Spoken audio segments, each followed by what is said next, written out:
Heavy Novels presents Whispers of Magic. Pulled away from the peaceful ghost world by a rather unfortunate spell, I found myself bound to this magical world. Now I witness the enchanting and chaotic escapades of a wizard who always keeps things interesting. Tired of boring podcasts and craving for sound adventures, laughter, and a dash of chaos? Sit back, relax, and let the magic of 3D audio surround you. Now put on your headphones and dive into the immersive world of Whispers of Magic. But remember, everything here is purely fictional.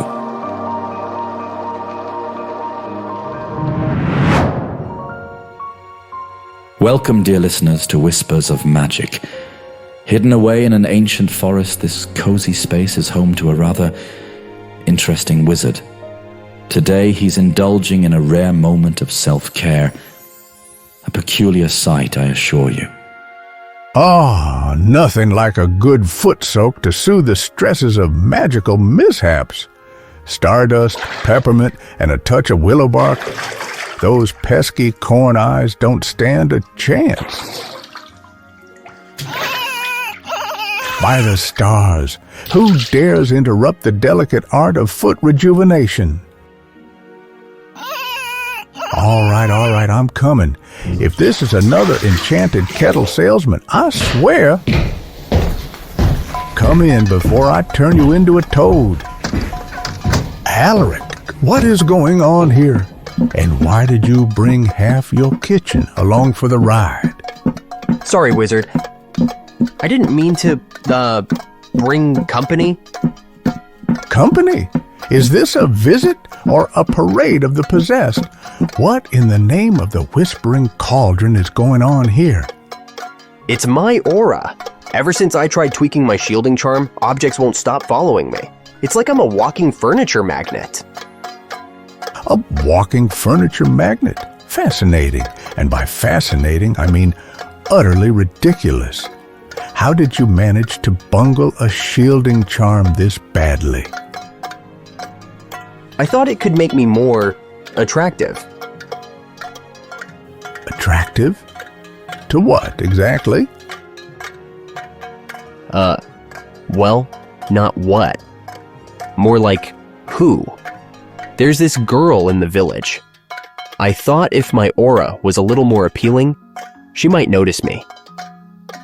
Are the perils of ambition, or in this case, the perils of meddling where one clearly shouldn't, even for love. So to impress a girl, you turned yourself into a furniture magnet. Outstanding work, Alaric. Truly inspired. I thought I could enhance the shield by adding a bit of lyrical flair. You know, to make it stronger. All right, out with it.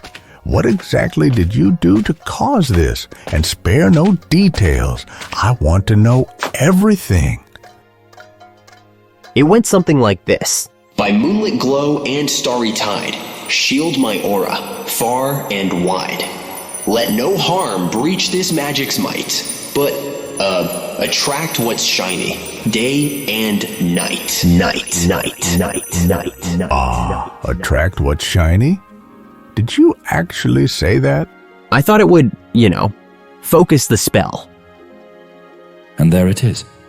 The moment when good intentions meet poor phrasing, resulting in a spell as misguided as its caster. By the stars. Next time, leave the rhymes to the professionals, Alaric. You've practically invited the entire inventory of a silverware shop to follow you home. The youth of today. No discipline, no focus. Back in my day, we learned spells the hard way. Through sweat, tears, and the occasional magical paddling when we got it wrong.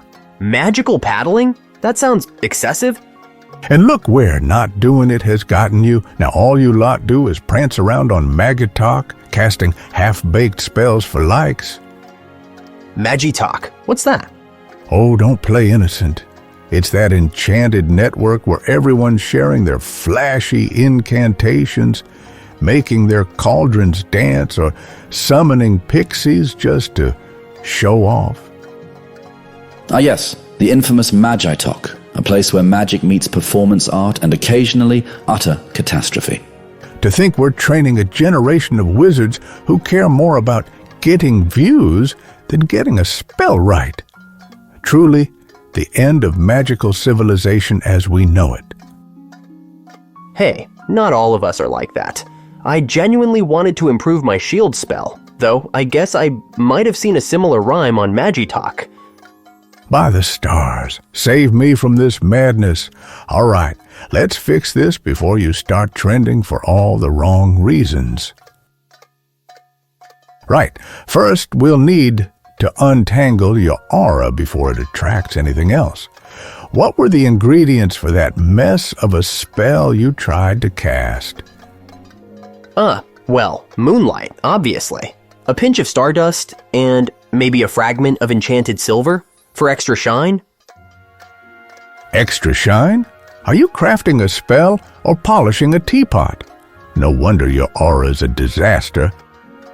And thus begins the delicate process of fixing yet another magical mishap, one shiny ingredient at a time. We'll need stardust essence to clean this mess, whisper fern oil to calm the chaos, and let's throw in some moonlit water for good measure. You're lucky I'm stocked. About that silver fragment I used. Is it supposed to hum? Because the one I had was kind of noisy. Noisy?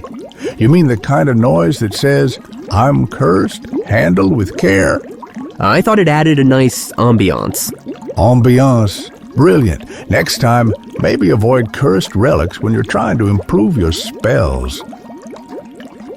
All right, let's neutralize that cursed ambiance before it decides to turn my workshop into a portal to who knows where. It's not that bad, is it? One pinch of this, a drop of that, and a prayer to the stars that this doesn't explode. The cauldron starts bubbling softly, emitting a faint glow. Wow, it's so sparkly. Is it supposed to look like that? No, Alaric, it's supposed to turn into a three-headed dragon. Of course, it's supposed to look like that. The sarcasm, as always, is thick enough to bottle and sell as a potion itself. Now for the feather of forgetfulness. This should erase any lingering enchantments from your misguided enhancements. A faint whoosh as the feather is added. The cauldron emits a soft chime. Wow, that's amazing. Can I stir it? Absolutely not. The last time I let you touch something magical, my broom ended up reciting poetry. Now the final ingredient, crystal clarity mist.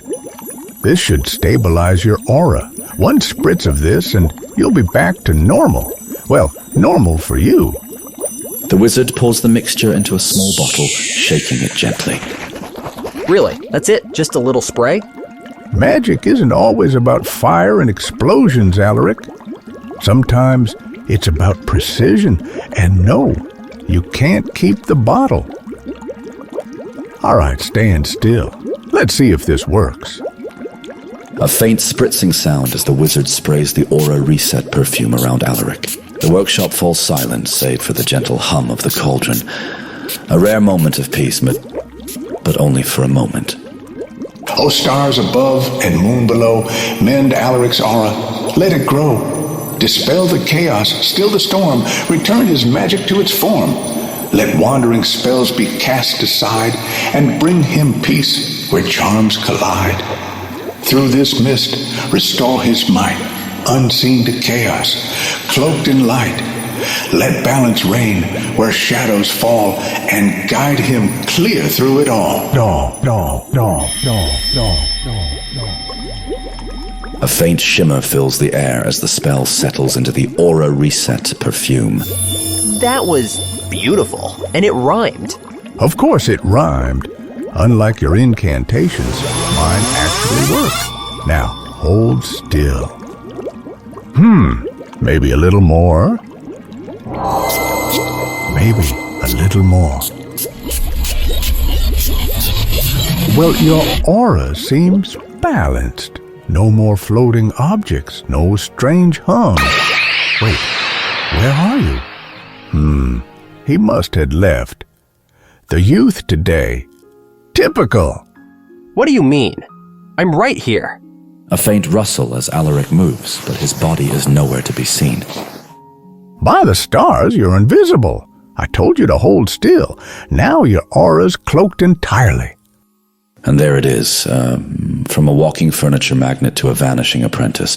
Truly, Alaric's magic is a gift that keeps on giving. Well, look on the bright side, Alaric. At least now you'll blend in perfectly at parties. Or better yet, be completely overlooked. Very funny. Wizard! Please undo it, please! The wizard absent-mindedly steps forward, a loud thud as his boot lands on something soft. Ow, that's my foot. Oh, well, maybe you should have made a sound. You know, being invisible and all, it's hard to miss you when I can't see you. Ah yes, the ever-reliable wizard, solving problems one misstep at a time, literally. I need some air. Maybe this invisibility will wear off on its own if I step outside for a bit. Not a great idea, Alaric. You can't see yourself, and I don't want you knocking over. A loud crash as Alaric bumps into a table, sending jars and books tumbling to the floor. What was that? Too late. The apprentice is already stumbling blindly through the workshop, leaving a trail of destruction in his wake. I didn't mean to. Oh no. My shelf of rare herbs. Brilliant, Alaric. Now, I'll have to resort the wisp of fern from the dragon weed. Again. Another thud as Alaric trips over a chair, followed by the clatter of pots hitting the floor. What did I just knock over? I can't even tell where my feet are. This is impossible. Impossible? No, this is you in your natural state. Chaos personified. And so the workshop transforms from a magical sanctuary to a battlefield of falling objects and invisible mishaps. All right, Alaric, stop moving. You're like a hurricane with legs. I'm not moving now, but what do? I can't even leave without causing chaos? Fine. Let's fix this before you turn my workshop into a pile of splinters. I'll need to stabilize your aura again to make you visible. Ah, the wizard, ever the reluctant hero, now faced with undoing yet another apprentice-created catastrophe. So, there's a way to reverse this, right? It's just a quick spell or spray or something? Oh yes, reversing invisibility is as simple as sprinkling fairy dust. Just sit tight and don't touch anything. The wizard moves to the cauldron, muttering incantations as Alaric accidentally knocks a broom off the wall. What did I just say? I wasn't touching anything. It fell on its own, probably. With patience wearing thin and objects mysteriously toppling, the wizard begins crafting a solution, though it's clear his tolerance for invisibility is wearing as thin as Alaric's aura. I swear, if I ever agree to help an apprentice again, someone should turn me invisible. Hey, I didn't mean for this to happen. I just wanted to, impress someone. And now you're impressing my furniture. Literally, half of it is on the floor because of you. A loud thud as another chair tips over, followed by a faint clink of a jar breaking. And there goes the last unbroken jar of moonlit water. Truly, Alaric's touch is as delicate as a rampaging troll. I didn't do that, I swear. It's like things are falling over just because I'm nearby. Wait, your aura might still be unstable. It's not just you that's invisible. It's disruptive. Everything around you's reacting to it. Great. So now I'm an invisible chaos magnet? That's just perfect. Congratulations, Alaric. You've officially set a new standard for magical accidents.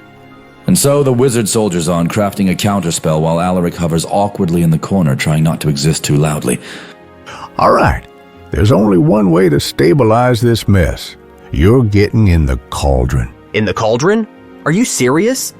Deadly serious. It's the only way to reset your aura from the inside out. Now, in you go. Ah yes, because nothing says trusted mentor like boiling your apprentice in magical stew. Alaric hesitates before climbing into the cauldron, the liquid bubbling faintly around him. This better not turn me into a frog or soup. Hold still. If you splash, I'll have to start all over, and that's not happening. The wizard mutters an incantation, the cauldron bubbling more intensely as Alaric begins to shimmer faintly. By cauldron's depth and magic's glow, let this aura now steady flow. Return his form, restore the light, bring balance back from endless night. Night. The cauldron bubbles furiously before settling. A faint whoosh fills the air as Alaric's form fully materializes. And there it is, Alaric back in one piece and miraculously not boiled alive. See? I told you it'd work. Now get out before you stain the brew. You couldn't have warned me how slimy this stuff is? Consider it a lesson in humility. And next time you want to tweak your aura, don't. And so, balance is restored, and Alaric learns the hard way that meddling with magic comes at a cost. One soaked apprentice and a very smug wizard. By the way, Alaric, if you want to impress that girl, maybe try something less dramatic next time. Like, I don't know, flowers. And with that, our soggy hero ventures off, a bouquet in hand and a newfound respect for the complexities of magic and women. So, wizard, I have to ask, where did you even meet Alaric? He's my grandson. The magical apple doesn't fall far from the enchanted tree. But that's another story. And so we part. The magic's done, but new adventures have just begun. Stay curious, brave, and ever true.